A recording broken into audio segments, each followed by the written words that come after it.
If you've been into K-pop for a while, you've probably heard of the so-called 7-year curse. It's one of those phrases that instantly make fans nervous, because in K-pop, reaching the 7th year of a group's career often meant one thing: change. Sometimes it's a breakup, sometimes a member leaves, but either way, it's rarely smooth sailing. But lately, things are looking different.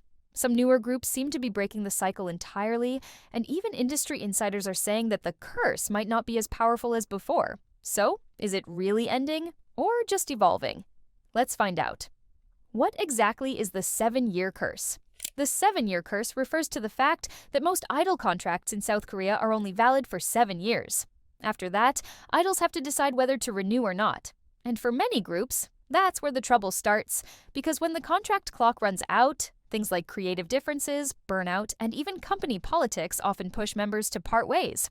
And historically, that 7th year has been brutal. Take 2NE1, for example.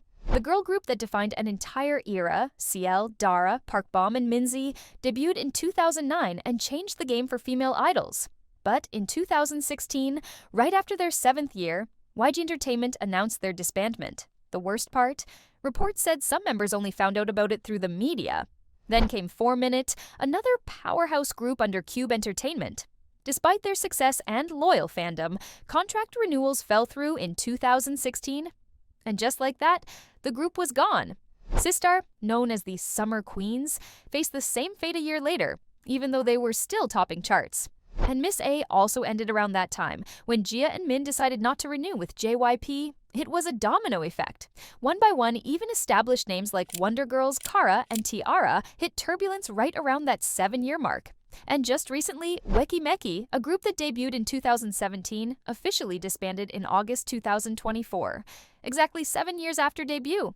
Fans started seeing a pattern, almost like a superstition. If your group was nearing its 7th year, you braced yourself for the worst. So, why 7? Why not 5 or 10? It actually goes back to 2009, when South Korea's Fair Trade Commission had to step in because of slave contract scandals. Some idols were trapped in contracts lasting up to 13 years, with unfair pay and extreme control. To protect artists, the government capped the maximum length of entertainment contracts at 7 years. It was meant to give idols a fair shot at freedom, a chance to decide their future after years of hard work. But ironically, that very protection turned into what fans now call the 7-year curse. The curse starts to fade. Fast forward to today. Things are changing. More and more K-pop groups are proving that the 7-year mark doesn't have to be the end. Take ITZY, for instance. In September 2024, JYP Entertainment announced that all 5 members had renewed their contracts, 5 months before their original deals even expired. That's almost unheard of. JYP said the decision reflected the group's unwavering commitment to growing together with their fans. In other words, they're in it for the long haul. Then there's TXT. Big Hit Music confirmed that all 5 members renewed early too, saying the group wanted to go further for longer. It's a powerful message, especially from a group that debuted under the same label as BTS, the Kings of Longevity. BTS themselves are a special case in the 7-year conversation. They debuted in 2013, meaning their contracts would have hit that mark in 2020. But instead of crumbling, every member renewed early, long before the expiration date. Even during military enlistments, they maintained unity, proving that a group can evolve without falling apart. Their story became the gold standard for how to outlast the so-called curse.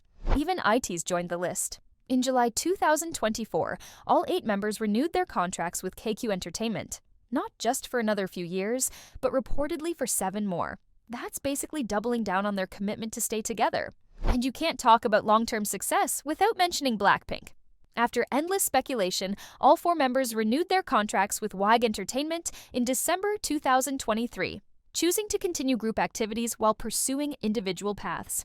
Their decision showed that idols could balance solo ambitions and teamwork, something that would have been nearly impossible a decade ago. Clearly, the pattern's changing. The curse might still be there, but these groups are rewriting the rules. So, what's behind this shift? According to Lim Hee-yeon, a music critic interviewed by the Korea Herald, it's a major shift in the K-pop ecosystem.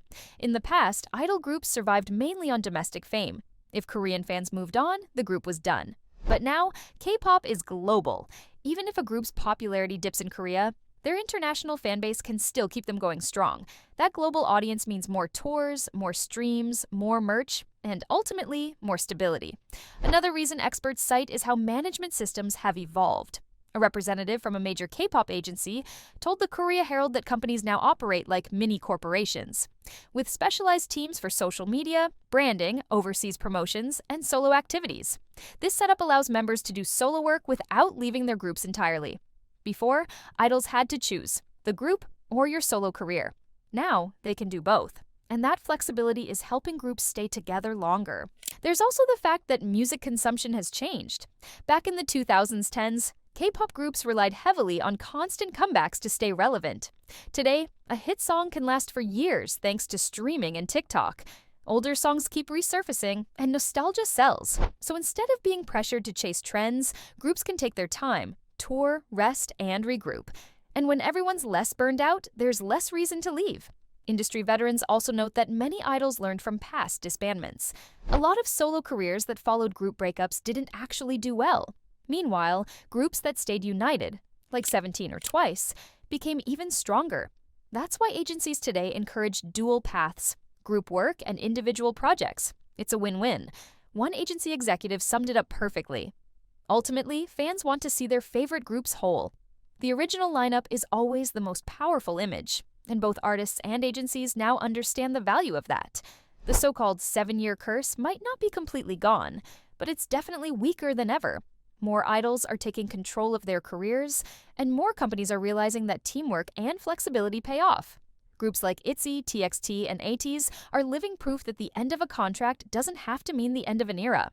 And maybe, just maybe, the next generation of K-pop idols won't have to fear that 7-year mark at all, because the curse, it's only powerful if you believe in it.